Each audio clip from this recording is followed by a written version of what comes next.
Bismillahirrahmanirrahim. Assalamualaikum warahmatullahi wabarakatuh. Waalaikumsalam warahmatullahi wabarakatuh. Alhamdulillahirabbil alamin. Wassalatu wassalamu ala asyrafil anbiya'i wal mursalin wa ala alihi wa sahbihi ajmain, amma ba'du. Pada anak-anak itu ada 4 jenis emosi dasar. Courageous, ya termasuk courageous ini atau semangat ini ada senang, bahagia, riang, gembira, cinta, kagum, damai, syukur, takjub. Kemudian ada sedih, termasuk kategori ini duka, kecewa, hampa, dan malu, galau, putus asa, lara, pilu, ya, takut, emosi, cemas, khawatir, gelisah, ngeri, cemburu, ragu-ragu, dan marah, kesal, jengkel, jijik, geram, benci, dendam. Jadi ini emosi dasar pada anak sebelum dia akil balik. Ya, ini ada 4 ini. Kalau kita lihat ya, yang negatifnya lebih banyak ya dibanding positifnya ya. Dan ini ada di anak-anak, ada. Jadi kalau dia satu ketika marah, satu ketika takut, satu ketika sedih, itu wajar sebetulnya, lumrah karena ada di otak. Dan ingat ya, ini yang desain ini Allah, yang ciptakan Allah. Untuk apa? Banyak banget misterinya untuk apa. Tapi salah satu yang ditemukan oleh Daniel Goleman adalah supaya hidup kita dinamis. Ya, hidup kita itu nggak mungkin pernah senang kalau belum pernah sedih. Ya, nah. Kemudian kalau batang otak gimana Bu Aisyah, ini dia batang otak? Besar banget ya, ini kalau dia tegang nih fight or flight ini. Salah satunya ya, fungsi batang otak banyak sekali. Tapi untuk kondisi, terutama pandemi ya, yang saya ceritakan ini adalah ini tadi, dia tegang, dia fight or flight or flight, serang atau kabur, serang atau kabur. Begitu juga anak-anak, ya, serang atau kabur. Kenapa? Karena itu tadi, ya, virus itu sudah masuk dalam rumah. Biasanya mungkin sebelum pandemi ini di luar rumah baru kita tegang. Ya. Masuk di rumah sudah otomatis rileks. Tapi sekarang agak sulit ini, di dalam rumah juga tegang. Ya. Nah, jadi kalau pada saat anak bosan itu berarti kolaborasi kerjanya batang otak dan otak mamalia tadi. Otak limbik system tadi. Jadi otak reptil dengan otak mamalia. Ya. Apa sih yang diharapkan oleh anak-anak pada saat dia bilang, Bunda bosan, aku nggak suka, gurunya ngajarnya bosenin, misalnya gitu ya. Anak-anak nggak butuh orang tua telepon guru. Pak guru gimana sih kalau ngajar yang benar dong? Nggak butuh, itu dia tambah malu nanti. Bunda kenapa ditelepon? Aku kan cuma bilang aku bosan. Dia cuma mau bilang gitu doang. Karena untuk anak-anak di usianya mereka belum pandai memanage emosi. Salah satunya adalah itu tadi, dia ungkapkan. Bahkan dia nangis. Itu juga cara. Apalagi nangis bukan hanya caranya anak-anak, cara orang dewasa juga untuk merilis, melepaskan tadi, ya, kita punya ketegangan tadi, itu dengan menangis. Ya. Jadi kalau ada, ya, buat ayah barangkali ya lihat istrinya nangis, biarin aja. Ya, yang dibutuhkan adalah paham, ngerti, paling nggak dipeluk ya. Anak-anak juga gitu. Karena menangis itu, ada orang bilang jangan nangis, itu keliru. Karena menangis itu ciptaan Allah untuk kita ya melepaskan ketegangan batang otak dan otak mamalia tadi. Kalau ada yang sampai melarang menangis, itu sayang banget. Karena itu cara alami yang Allah berikan. Ya, anak juga gitu. Jadi yang dibutuhkan mereka itu sebetulnya adalah ya orang tua paham bahwa dia bosan, itu aja. Ya Bunda juga tahu ya, kamu bosan ya nak ya. Apalagi watak yang ekstrovert. Anak-anak yang watak ekstrovert itu dia kalau punya energi kalau di luar rumah dan bersama-sama teman. Kalau anak introvert sih memang senang di rumah sendiri. Makanya untuk anak introvert PJJ ini aduh luar biasa deh. Ya mungkin itu doa mereka ya. Bisa sekolah dari kamarnya. Itu anak introvert. Anak yang memang punya energi dikala kerjanya sendiri. Tapi anak ekstrovert, ya Allah. Jangankan anak ekstrovert, kita nih orang tua yang ekstrovert atau bapak ibu guru yang ekstrovert, ciri khasnya itu tadi, ya. Punya kekuatan bila ketemu orang. Ya. Pulih energinya pada saat di luar rumah, itu ekstrovert. Inilah yang cepat bosan. Ya. Makanya kadang-kadang kita harus pintar memang cari apa variasi untuk ajak makan atau kita keluar sebentar yuk. Misalnya sore-sore aja 1 jam sama ibunya supaya melatih anak juga untuk pakai protokol kesehatan. Masker nih kalau pakai masker nggak pernah dilatih juga capek nanti. Satu ketika nanti ya sektor pendidikan dibuka ya. Sekarang kan kalau di daerah ya, terutama daerah yang susah sinyal kan Pak Nadiem sudah membolehkan ya. Yang susah sinyal kan, susah sinyal itu pun juga satu kelas cuman boleh berapa orang ya, 5, 8 gitu ya. Karena takut ketinggalan karena dia sinyal susah, kemudian gadget susah di daerah ya. Di Jakarta masih belum lagi Jabodetabek ini masih belum lagi karena masih tempatnya sangat resiko tinggi.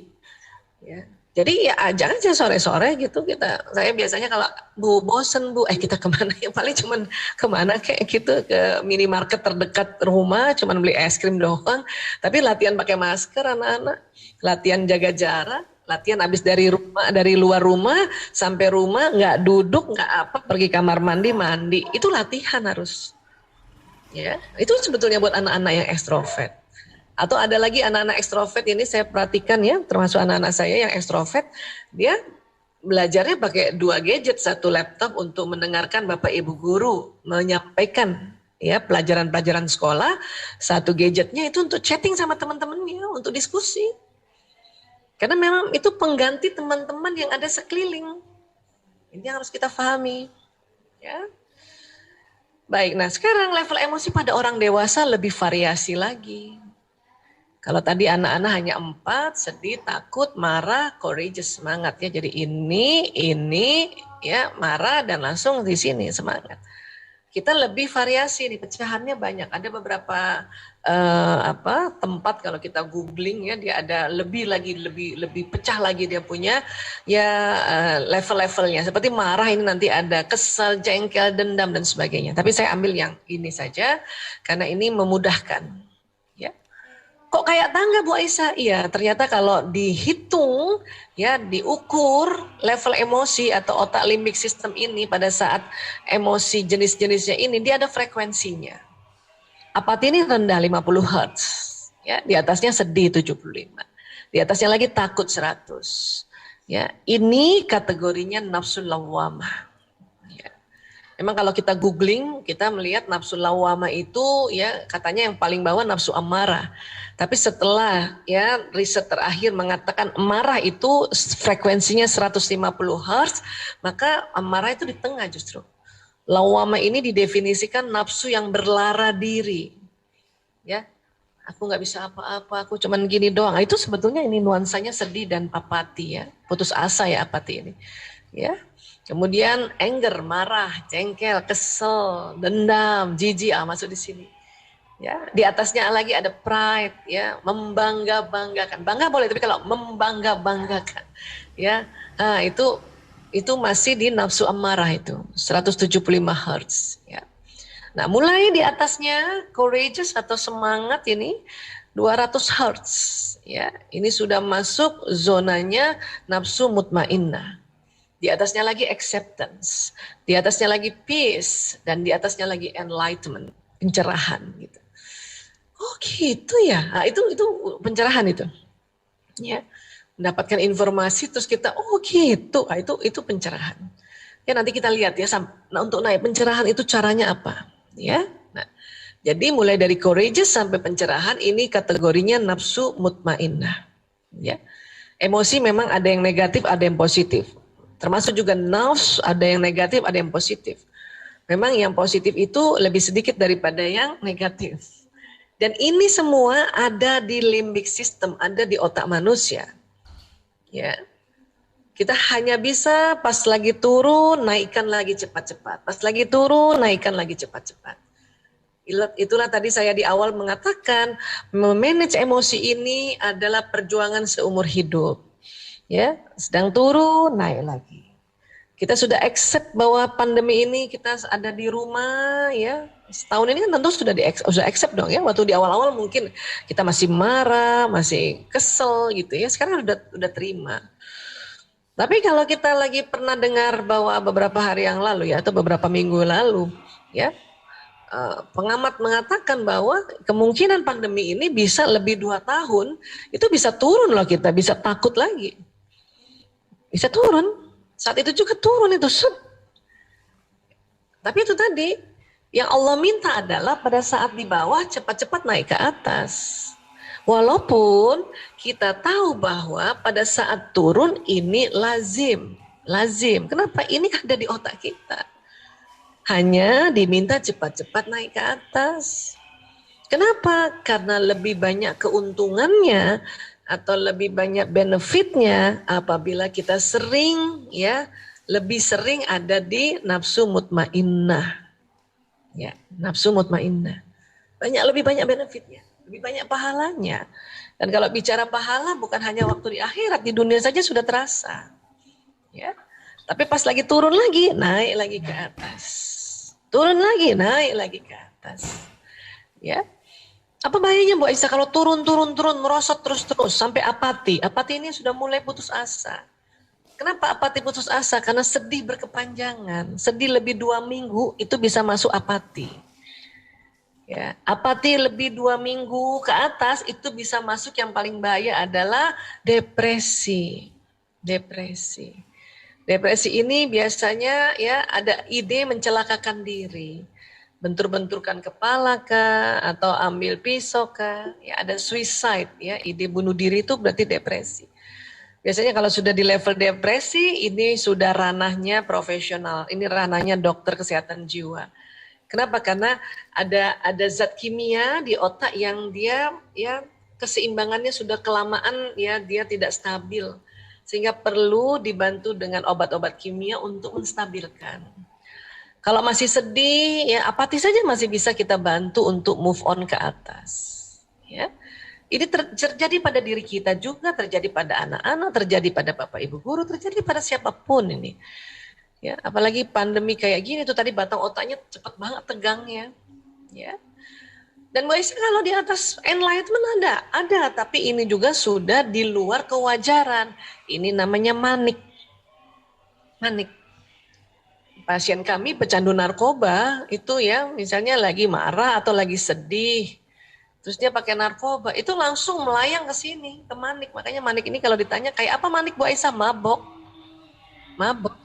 Ya. Ini jadi dia makanya istilahnya fly, loncat, terbang ke sini. Ya, ini bahaya juga, dia terlalu di atasnya dari enlightenment.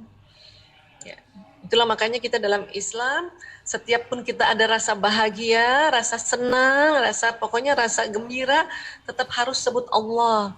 Masya Allah, tabarakallah, alhamdulillah, subhanallah, kan gitu ya. Karena supaya tidak masuk ke manik. Ya.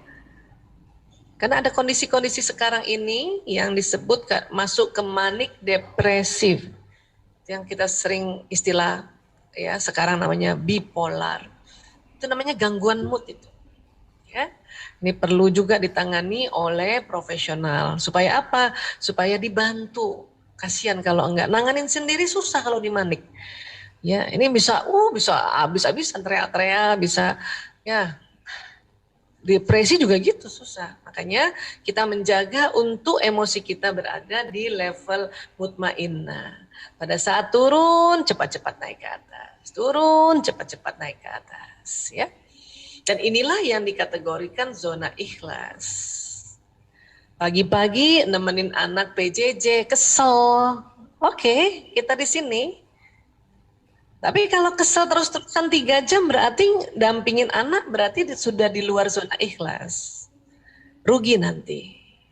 Ya, rugi. Tapi kesel Bu Aisyah, nggak tahu sih kalau pagi-pagi kesel. Itu juga lazim, wajar. Ibu-ibu ya, kadang-kadang ya banyak banget sih yang dipikirin, jadinya kadang-kadang kesel. Pas anak dibangunin nggak bangun-bangun mungkin ya, bangunin subuh nggak bangun-bangun, jadi molor ya, kesel ibu kan. Tapi boleh nggak keselnya jangan lama-lama di sini. Cepet-cepet move on ke atas. Artinya misalnya nih 3 jam dampingin anak-anak ya, dampingin anak-anak PJJ ya, 5 menit aja lah di sininya lah, 5 menit. Ya, 2 jam 55 menit sudah di level courageous kah, atau bahkan acceptance, atau bahkan peace, damai. Sehingga 2 jam 55 menit kita mendampingi anak itu di zona ikhlas. Ya, Masya Allah. Ini banyak banget keuntungannya. Demi Allah banyak sekali keuntungannya kalau kita bekerja di zona ikhlas. Ya. Terkadang siang bisa turun lagi loh marah. Ya. Entah kenapa barangkali ada aja yang bikin bunda marah. Itu juga lazim. Tapi cepet-cepet lagi naik ke atas. Ya. Supaya apa? Supaya dalam 24 jam ini lebih banyaknya di zona yang ikhlas. Ya. Baik, benefitnya apa Bu Aisyah? Benefitnya banyak sekali, nggak bisa dibahas hari ini semuanya. Tetapi kalau dari sisi kesehatan ya, ini luar biasa ini. Nanti ya. Namun sebelum kita bahas sisi kesehatan, kita lihat dulu di surat Al-Hadid ya ayat 22-23 ini. Bismillahirrahmanirrahim. Tiada suatu bencana pun yang menimpa di bumi dan tidak pula pada dirimu sendiri melainkan telah tertulis dalam kitab ya Lauhul Mahfuz sebelum kami menciptakannya. Sesungguhnya yang demikian itu adalah mudah bagi Allah. Ya, inna dzalika 'alallah yasir. Mudah. Ini kalau kita anggap ini bencana ya menimpa di bumi nih, ya sudah tertulis rupanya. Tapi tulisannya apa di kitab Lauhul Mahfuz kan kita nggak tahu. Bisa jadi sebetulnya ya tertulisnya adalah kalau manusia makannya halal dan thayyib, maka dunia damai gitu ya, sejahtera. Mungkin begitu. Tapi kalau manusia makannya yang tidak halal dan tidak thayyib, maka terjadi bencana. Mungkin begitu kan? Ya. Allah hanya mau menyampaikan bahwa itu mudah bagi Allah. Ya, mudah itu. Ya. Nah, kemudian apalagi yang Allah minta sebetulnya di ayat 23? Kami jelaskan yang demikian itu supaya kamu jangan berduka cita terhadap apa yang luput dari kamu dan supaya kamu jangan terlalu gembira terhadap apa yang diberikannya kepadamu dan Allah tidak menyukai setiap orang yang sombong lagi membanggakan diri. Jadi kalau ini ya ayat ini kan ya betul-betul kita diingatkan oleh Allah untuk jangan berduka cita. Kenapa? Kalau nanti bisa depresi. Ya. Dan jangan terlalu gembira. Ya, jangan berduka cita nanti depresi. Jangan terlalu gembira nanti manik. Dan Allah tidak suka ya orang yang sombong lagi membanggakan diri di sini. Itulah Allah ingatkan kita di surat Al-Hadid tadi, termasuk dalam bencana ini. Ya, karena ada yang kita nggak ya luput dari kita nggak bisa itu kita udah ya kembalikan pada Allah semuanya supaya tidak sampai depresi. Tapi juga jangan terlalu gembira, bahaya nanti mabok manik. Ya, otak tuh suka bisa los ya. Dan kita diminta tidak boleh sombong, nggak boleh kita tantang itu virus mana tuh virus COVID, nggak boleh. Allah sudah ingatkan di Al-Hadid ayat 23. Jadi kita diminta itu lebih seringnya di sini nih. Ya, turun cepet-cepet naik, kalau bisa loncatin nih sombong nih, ya naik di sini lagi. Ya. Profesor David Hawking mengatakan getaran magnet energi di bawah 200 Hz menyebabkan seseorang mudah terserang penyakit. Jika frekuensi energi seseorang 200 Hz dan di atasnya maka dia senantiasa sehat. 200 mana Bu Aisyah ini dia courageous. Ya. Itulah makanya mengapa kalau lagi pas turun cepat-cepat naik ke atas, minimal di sini ya di courageous. Ya. Itu makanya kita kenapa kasih yel-yel pada diri kita atau anak-anak, ya mohon semangat.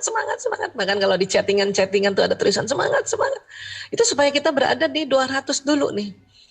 Bagus lagi di atasnya. Ya. Nah, Profesor David Hawking mengatakan di dunia ini dia telah melihat orang yang mempunyai frekuensi positif 700 Hz sampai 1000 Hz, maka kekebalan tubuh atau imunitas dan vitalitasnya sangat tinggi. Yang mana Bu Aisyah nih 1000 ini? Ya, ini dia 700 sampai 1000 enlightenment. Gimana cara masuk di enlightenment? Ya, cara paling mujarab ternyata adalah baca Quran. Mujarab banget baca Quran, ya Allah. Ya. Berikut artinya tentu ya, baca Quran. Karena kalau kita baca Quran itu ya satu huruf itu ada 10 kebajikan. Jadi ada 10 power, 10 ya naik itu 10 frekuensi. Ya, satu huruf ya, bayangkan alif, lam, mim itu bukan satu huruf, alif satu, ya, lam satu, mim satu, jadi 30, baru baca alif, lam, mim itu sudah 30 hertz naik kita. Ya. Nah ini yang keren banget, Masya Allah, ya Allah. Ya. Saya juga terasa tuh kalau lagi mens nggak bisa baca Quran sendiri ya itu langsung rasanya aduh naik ke atas susah banget ya. Makanya digantikan dengan apa? Mendengarkan tausiah, mendengarkan kajian-kajian, dengerin. Sekarang gampang banget ya, tinggal cari di YouTube mana ya guru-guru kita yang kita saat ini mau pilih hari ini. Ya, itu karena mendengarkan tausiah juga untuk bisa menaikkan ke pencerahan, enlightenment. Ya, baik. Kalau cara-cara lain gimana Bu Aisyah? Ya, nah, ini kita harapkan tidak depresi dan tidak manik ya. Ya ini surat Al-Baqarah 153. Bismillahirrahmanirrahim. Ya ayyuhallazina amanu sta'inu bis-sabri was-shalah innallaha ma'as-sabirin. Hai orang-orang yang beriman, jadikanlah sabar dan sholat sebagai penolongmu. Sesungguhnya Allah bersama orang-orang yang sabar. Masya Allah. Mbak Isa kalau cuma sabar sama sholat, nah kita selalu begini. Alhamdulillah. Seandainya kita nggak sabar dan sholat, kayak apa kita nih? Terpuruknya bahaya banget, ya Allah. Ya, ini karena ternyata ya pada saat kita sabar dan sholat nih ya, sholat itu bisa menaikkan level emosi. Ya, dari sisi emosi aja ya, belum lagi dari benefit yang lain. Itu baru dari levelnya tuh di otak emosi. Makanya kadang-kadang orang yang sedang menstruasi itu susah banget naiknya itu ya, udah ngaji sendiri nggak bisa, sholat juga niat nggak bisa, jadi akhirnya istirahat saja sambil dengarkan tausiah, dengarkan ya kiroat ya. Nah itu saya cerita begini supaya ibu-ibu ya karena masih produktif barangkali ya ini kadang-kadang kenapa orang menstruasi itu berat banget naikin feelingnya dibanding pada saat kita tidak mens ya. Nah. Sabar itu apa Bu Isa? Sabar ini bahasa Arab dari sobaru yasbiru yang artinya menahan. Bukan menekan ya. Karena kalau menekan nanti jatuhnya depresi. Ini menahan. Supaya apa? Supaya nggak ngelabrak orang. Ya. Nah, dan yang luar biasanya Allah bersama orang-orang yang sabar. Aduh asik banget. Jadi kalau mau Allah dampingin terus bersama-sama dan dekat dengan kita sabar. Ya. Jadi sabar ini menahan, bukan menekan, ya. Karena apa? Karena pada saat kita sabar, sholat, baca Quran, ya, ada hormon bahagia dan cinta yang keluar dari kelenjar pituitari. Ini ada kelenjar namanya pituitari. Di dalamnya ini ada hormon bahagia dan hormon cinta, ya. Ada dopamin, oksitosin, serotonin, endorfin, ya. Dan endorfin termasuk morfin alami itu, penghilang rasa sakit. Makanya kenapa habis sholat langsung enak banget, nyaman banget. Ya, baca Quran, sabar. Itu coba deh kalau kita ada anak kesel terus kita nggak labrak beberapa menit kemudian kita bahagia banget. Kenapa? Kita kayaknya berhasil ya melewati ujian. Ya, nah ini.